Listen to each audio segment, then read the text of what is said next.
आज म अलि निर्भर छु, अलि उत्साहित पनि, किनभने यो मेरो जीवनको पहिलो युट्युब भिडियो हो। धेरै समयदेखि सोच्दै थिएँ कहिले सुरु गरौँ, केबाट सुरु गरौँ, अनि आज यी सुकेका फुलहरूले नै मेरो जवाफ दिए, मबाटै सुरु गर न। त्यसैले आज मेरो पहिलो भिडियोमा म तपाईँहरूलाई एउटा यस्तो कथा सुनाउन गइरहेको छु जुन शब्दमा होइन फुलमा लेखिएको छ।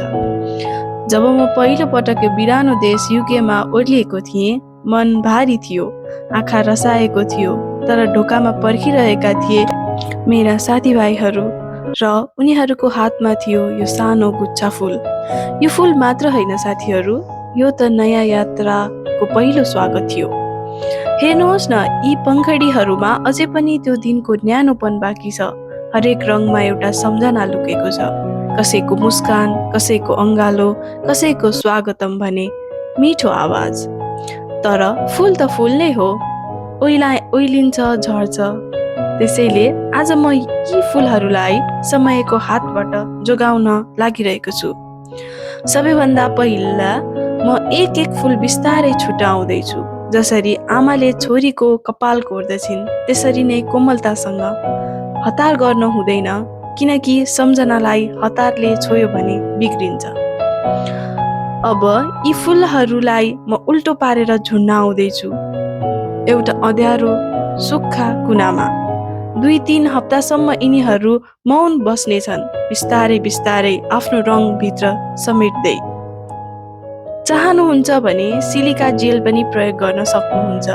युकेमा सजिलै पाइन्छ, तर मलाई पुरानै तरिका मनपर्छ, प्रकृतिको गतिमा, समयको सासमा।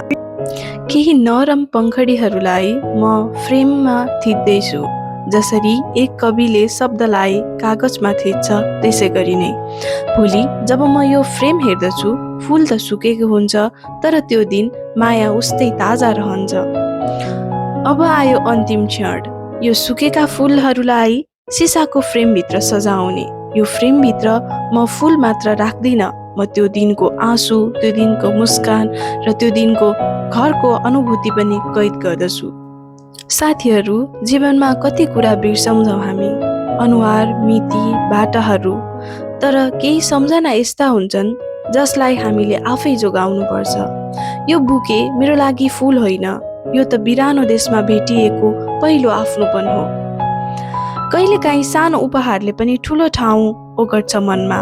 त्यसैले यदि कसैले तपाईँहरूलाई माया भनेर फुल दिन्छ, नफाक्नुहोस्, सम्हालेर राख्नुहोस्, किनभने फुल त ओइलाउँछ, तर त्यसमा बसेको माया कहिले ओइलाउँदैन।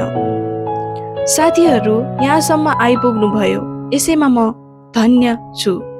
पहिला मैले फुलहरू फ्रेममा राख्दाखेरि त्यसको डाँठ समेत राखेको थिएँ, जसकारण मेरो फ्रेममा राम्ररी अटेन। मैले फ्रेम किन्नमा अलिकति गल्ती गरेछु, त्यसैले यो समस्या आइपर्यो।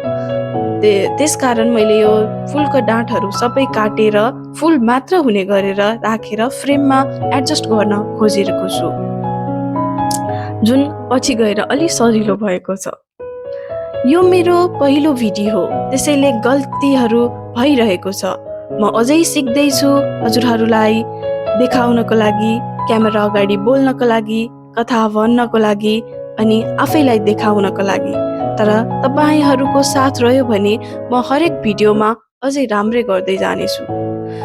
हजुरहरूलाई कस्तो लाग्छ त्यो पनि मलाई फिडब्याक दिनुहोला।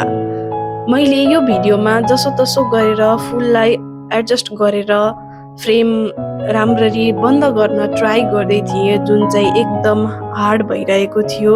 कहिले कता नमिल्ने भइरहेको थियो। त्यसकारण मैले अलि इफोर्ट लगाएरै, हातमा अलिअलि चोट लाग्यो पनि मैले गर्न चाहिँ गरेँ।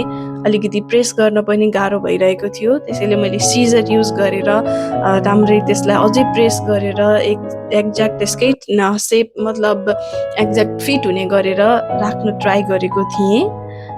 बिस्तारै बन्दै पनि गयो। जसोतसो धेरै प्रयासपछि बल्ल अलिअलि लागिरहेको जस्तो मलाई आभास भएको थियो। अब हेर्नुहोस् त मैले कस्तो बनाएँ, एकदम प्रिटी पिसवाला व्हाइट कलरको फ्लावर्सहरू थियो मसँग, अनि यस्तो बनाउन म सफल भएँ।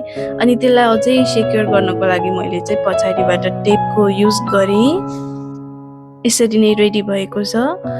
यदि भिडियो मन पर्यो भने एउटा लाइक दिनुहोला, एउटा कमेन्ट लेख्नुहोस् र मेरो च्यानललाई सब्सक्राइब गरेर पहिलो सब्सक्राइबर बन्ने मौका नछोड्नुहोला। Thank you, by.